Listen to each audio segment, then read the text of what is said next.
now focused on the Antegrade Continence Enema, the ACE, also known as a MACE. The M stands for Malone. Dr. Malone is the physician that created that years ago, and so you'll still hear it called a MACE at times.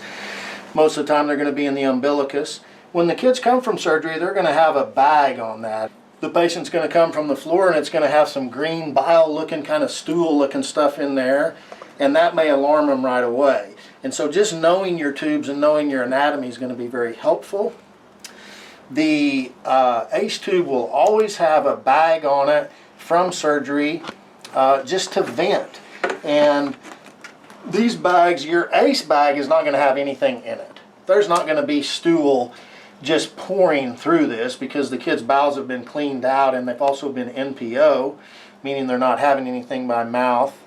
And so there's not much going on. Basically, this is serving as a vent. It's keeping the bowel, the gas out of there. It's acting as a vent. And then the tube is for the stoma, the ACE stoma, to heal around. And so generally by the second day, third day, we'll take the bag off and we'll put a cap in there. And so then this guy comes off. We don't have to vent it anymore. And we just have a cap in it.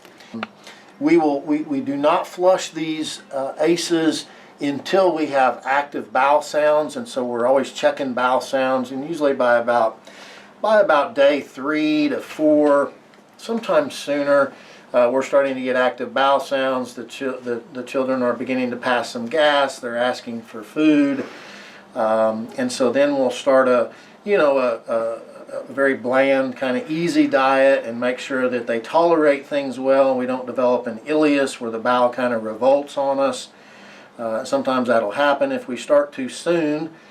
But once we've got active bowel sounds, maybe past a little stool and some gas, then we're going to start flushing that ACE. But what we'll do when we flush these, you just simply hook this up and you're going to push 60 cc's or 60 mLs, which will be 2 ounces, through the ACE. It just instills, at a steady rate, and then that goes into the bowel. You're not going to see much action as far as stool with that first flush because remember, the bowel is very big and it's long and it holds a lot of fluid and a lot of stool. This is only 2 ounces. If you think about a pop can, that's 12 ounces. 2 is only a small amount. And so that's not going to flush the bowel. What we do is we add one of these every day. So the first day you're doing 60. The second day you're flushing 120. You're flushing 2 of these. Third day you're going to 3. By the time the patient comes and sees me in a post-op setting in the clinic is usually by about week 4. I'm going to check on them sooner, but by the time they get to me on the 4th week, their bowels are usually up to a volume that's going to work to flush their ACE. We've been doing this for many years, so I can usually look at a patient by their weight and their history and kind of ballpark how much fluid I think they're going to require. Most kids are about 750 to 1,000 to 1,500, somewhere in there. And we just keep flushing until we get the desired results of being able to get the child up on the toilet. They can flush all their fluid through the ACE.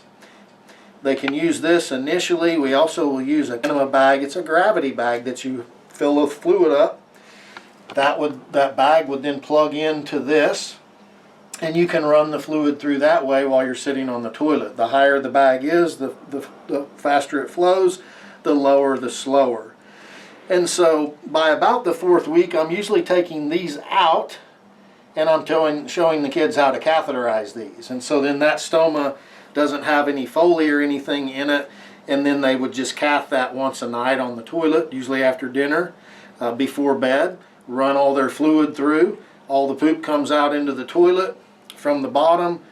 Process usually takes up anywhere from 30 minutes to an hour. Most people are about 45 minutes. But the beauty of the ACE is that it gives these children a now predictable bowel program. So if they are consistent with their ACE flushes, then when they wake up the next morning, if they've leaked a little bit of mucus or water through the night, that's fair game. That's why we do these flushes later in the evening.